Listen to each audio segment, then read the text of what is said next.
Hey there, also here, the assassin. Today I wanted to do something a little bit different and talk about one of our clients, Ratify ID. They're in the digital identity business, which is something that is very misunderstood.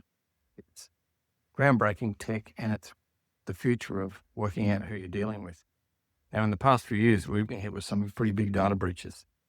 You know who they are: Qantas, Optus, Canva, Latitude, Medibank. Millions of people have had their sensitive data, identity documents exposed, like licenses, passports, Medicare, details, you name it.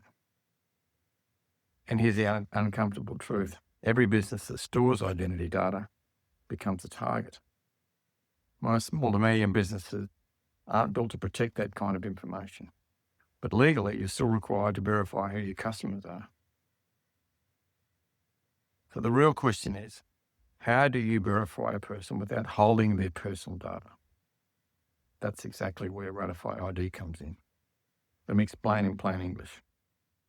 Allows business to confirm a person's identity without ever receiving or storing their driver's license, passport, or other sensitive document.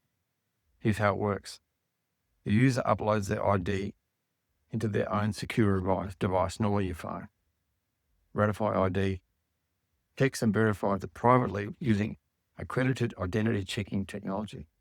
Now, they're licensed or they're approved by the government to be one of a few providers who can do this. And the business only gets what it actually needs.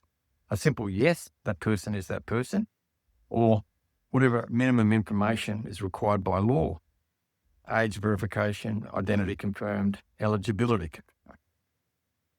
The full documents never leave the user.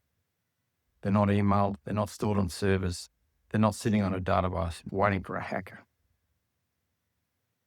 This is what's called privacy preserving identity verification. And it's the direction that Australia is now heading. So why should a business care? First of all, the risk drops dramatically. And also, with all of this identity theft, AI and all that sort of stuff, it's going to become more and more relevant. Not a huge expense, it's worth looking into for your business. You still need to meet your compliance requirements without the long-term liability of keeping identity documents. So you have to worry about the risk of keeping stuff for ages and ages on servers and stuff. Thirdly, it instantly builds trust with your customers. I had a thing the other day where my private health provider called me, and then said they asked me to verify who it was. And I'm like, this is some person who's working for them, working from home, calling me. Like, I wasn't prepared to go through with that. How do they verify who they are? It's unbelievable. So we can verify you without storing your personal information is a really good thing to say to potential customers. And it future-proofs your business. Government policy is shifting towards decentralized identity, and Ratify ID puts you ahead of that curve. Identity needs to be verified, but it does not need to be stored. It's safer and it's smarter. Check it out. Hope you find this helpful.